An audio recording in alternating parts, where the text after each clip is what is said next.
This video is about the legacy media and how they have shaped the way we talk about politics in order to divide and define us along partisan and ideological lines. But first, let's define what we mean by the legacy media. The legacy media are those organizations that set the standards in journalism and news broadcasting before the advent of the internet. The New York Times, for example, is considered the newspaper of record, although today few people actually buy newspapers. Thus, the New York Times is firmly ensconced in the legacy media hierarchy, with the others shown here. There exists an invisible metric called the American political spectrum. The spectrum is designed to measure an individual's position with regard to government. It consists of a straight line that is capped off at each end, with a point in the center of the line. We draw a vertical line down the middle, demarcating two sections of the political spectrum. We can now begin dividing the American political spectrum into two evenly split halves. We will call this side the right, and we'll call this side the left, and we'll also add a center. The right is often referred to as the right wing, and the left is often referred to as the left wing.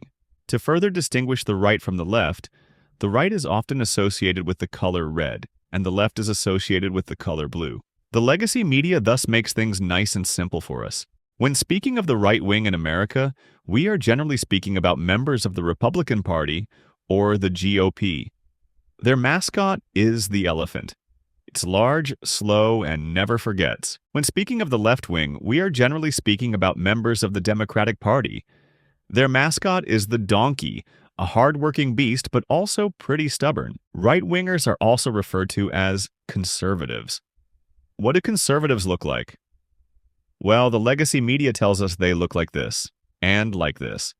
These are clearly conservative right-wing families without doubt. Left-wingers are referred to as liberals. Some liberals are also called progressives. What do liberals look like?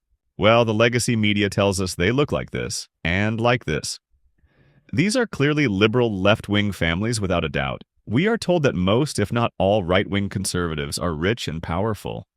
Republicans are so rich, they get tired sitting around counting their money all day. Wherever you see men in suits, smoking cigars, talking amongst themselves, looking all rich and powerful, you can bet your bottom dollar they're Republicans. We are told that most, if not all, left-wing liberals are champions of the poor, like these migrant workers toiling in the fields. The left are protectors of women and children, not just in America, but throughout the entire world. The left stands with the forgotten victims of the ruthless capitalistic machine. The left is union and stands by the average working man as he sweats in the factories, exploited by billionaires, absolutely none of whom are liberal Democrats. They stand with residents of inner cities slums exploited by greedy Wall Street bigwigs.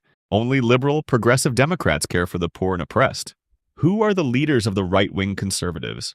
What do they look like? Well, we are told they look like these privileged snobs. Just look at those smug faces. This man can only be a member of the Republican Party. No respectable liberal owns a tuxedo. Leaders of the Republican Party are all men in suits, sitting around smoking cigars, making deals, scheming up new ways to screw the little people. Who are the leaders of the left-wing liberals? What do they look like? They all come from America's most elite universities like Harvard, Yale, and Oberlin College. There, they are brainwashed by Marxist ideology. Left-wing leaders are academics, experts who live their entire lives closeted behind ivy towers, writing and publishing their latest recommendations on how Americans should live because, well, they just know better. The leaders of the left-wing liberals also include many famous celebrities and movie stars, like, this famous celebrity. But the one core issue that really divides the right from the left, we are told, is the issue of government. The right wants less of it. The left wants more of it. There are no Republicans who want more government. There are no liberals who want less government. But whether you want more or less government, the larger question is what kind of government does each side believe in? Although both sides of the political spectrum claim to be Americans who believe in the Constitution, the legacy media tells us that the sides follow completely different models of government. The right wing is firmly aligned with an idea of government founded on the ideals of capitalism and male patriarchy. The champions and heroes of the right are therefore men like Adam Smith, the father of capitalism, Milton Friedman, champion of capitalism unfettered from the chains of government regulation, Ronald Reagan, who to this day embodies everything right-wing conservatives stand for, and Elon Musk and his entrepreneurial innovations. For the right, America was, is, and always will be capitalistic and dominated by alpha males. The left wing is firmly aligned with an idea of government that is closer to the ideals of Marxism. Although you will never hear the legacy media refer to the left as Marxists. At worst, a member of the left might be called a socialist, like the socialist champion of the little guy, millionaire Senator Bernie Sanders of Vermont. Among the champions and heroes of the left are men like Karl Marx and Friedrich Engels, Vladimir Lenin, Joseph Stalin, Chairman Mao, and the more recent darlings of the left, Fidel Castro and Che Guevara. Capitalism rests on the almost sacred foundation of private property. Republicans like their private property, their private wealth, their private nice things. They will protect these things with guns. They are not sharing. No one is redistributing their hard-earned wealth. The goal of Marxism is communism. In communism, there is no such thing as private property. Everyone has exactly the same status. No one is richer, no one is poorer. Nobody owns their own home. Everyone lives together. Everything belongs to everyone. You are like everyone else. The ultimate goal of equity is the ultimate goal of communism. The right are also distinguished by their love of free markets. The right wants to be able to buy and sell whatever they want without expensive, burdensome taxes and government regulations. The marketplace determines prices. Supply and demand determines what people want or don't want without meddlesome government interference. The left detests capitalism and free markets. The left would have the state own and operate industry and commerce in the name of the people, not profits. Since leftist governments tend to know nothing about business or care about trifles such as profits, they ultimately run businesses into the ground and squander their nation's wealth. Conservative privileged classes are also big fans of free speech. The right wing believes people ought to be able to say whatever they want without fear of being punished by the government for their views. Left-wing liberal elite experts are not fans of free speech, but rather they tend to favor banning any and all speech that may conflict with their views. Lovers of free speech in places like the old Russian Soviet Union usually ended up in Siberian gulags. They still do. Far worse, in America today, to speak freely is to face the wrath of crazy left-winger cat ladies like this one, all named Karen. And perhaps the greatest of all beliefs held by the right wing is the freedom of religion. Conservatives are deeply religious folk who pray before meals, go to church on Sundays, heck, even on Wednesdays sometimes.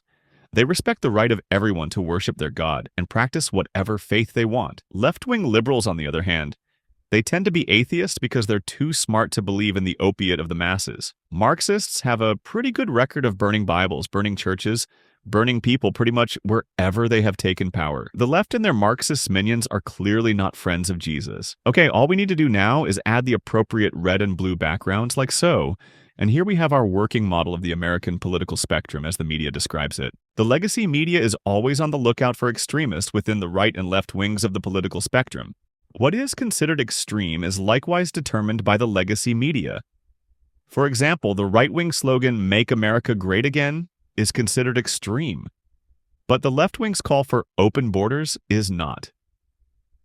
Another group in the political spectrum are so-called moderates. They serve as a bulwark against the extreme factions within each party, keeping them in check. Lastly, there are those called centrists. However, there's no such thing as a political centrist. At some point, they will have to pick sides and lose any centrality they may have held. Some politicians are described as being right of center, or left of center, or that he leans right, or that she leans left.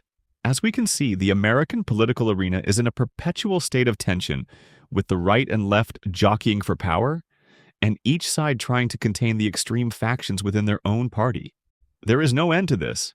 This eternal battle is referred to as the American experiment. Every couple of years, the people have their say at election time and adjust which side of the political spectrum will have more power. Elections serve as corrections to whatever path the party in power had been taking the country on. Given the restrictions of these political categories, the electorate has no choice but to choose between red or blue. The legacy media has tried to introduce another color to the map, purple, which indicates a more centrist position on government. Not all blue, not all red, but purple. There's simply no room in the American political spectrum for a third color. Red or blue, which are you? Now let's examine the recent 2024 presidential election, or correction, and try to make sense of it based on the legacy media's political spectrum. Here's a graphic depicting which side Americans chose on a county-by-county basis. The map shows that the red party has gained the upper hand across the land over the blue party. There can only be one conclusion to draw from this result. The right-wing Conservative Party, the party of the rich and powerful and privileged, who believe in capitalism, private property, free markets, free speech, and the freedom of religion, who oppress the poor, the working classes, and minorities, have taken control of the government. For now. What's more, the chances of the extreme right wing taking control of the party are now much greater than they were before the election, unless moderates on the right can rein them in. Now let us imagine a scenario in which the election map on election day looked like this. There could only be one conclusion to draw from such a result. The left-wing Liberal Party, champions of the poor, working classes, and the oppressed minorities, the party of the elite class of experts who believe in Marxism, communism, state-controlled markets, restricted speech, and are full of God-hating atheists, have taken control of government. For now. What's more, the chances of the extreme left wing taking control of the party would now be much greater than they were before the election unless moderates on the left rein them in. During this recent election, the legacy media unabashedly and openly took sides, abandoning any and all pretense of journalistic objectivity. Siding overwhelmingly with the blue party, the legacy media aggressively, relentlessly promoted the left-wing agenda and their narrative. Voting red would usher in the end of the American experiment, the end of democracy, even the end of the world. But now that the electoral map looks like this and the political spectrum has shifted to the right, the legacy media's reputation is as washed up as this poor fellow. Come on, buddy, get up. The legacy media spoke, and the people didn't listen. And now the legacy media is exposed by the rules of the political spectrum they themselves have created as being firmly in the grip of the left-wing Marxists of the Liberal Democratic Party. Together, they now wander the political desert pondering their next move. But they'll be back. And we'll do this all again in 2026 and in 2028, etc. Because that's how democracy in America always works. The legacy media is now officially Big Brother. They can no longer be believed, trusted, or obeyed about anything. Just turn them off, tune them out, and instead consider subscribing to this channel. And let us know below if you agree or disagree with our analysis of the American political spectrum. And God bless America. I think it's okay to say that again, at least until the next election.